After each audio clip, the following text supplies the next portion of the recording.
নমস্কাৰ বন্ধুসকল, এয়া আমি ল'ৰা আৰু ছোৱালীক স্কুলত থৈ ৰ'দত ছাতি লৈ ওলাই আহি আছোঁ চাহ খাবলৈ।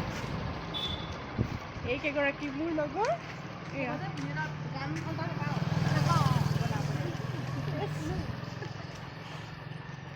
এতিয়া চাহ খাম, খাই পেলাই ৰ'ম অলপ সময়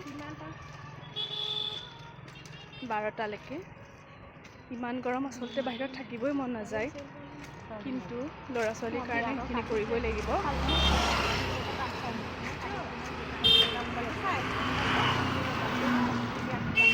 এয়া গ্ৰুপ হৈ কথা পাতি গৈ আছে ছাতি লৈ দেই। কিমান ৰ'দ চাওকচোন আৰু কিমান গৰম, সকলোৱেতো গম পাইছে নহয়নে? আজিলৈ আহিছোঁ, সকলোৰে আজি দিনটো শুভ হওক তাৰে কামনাৰে।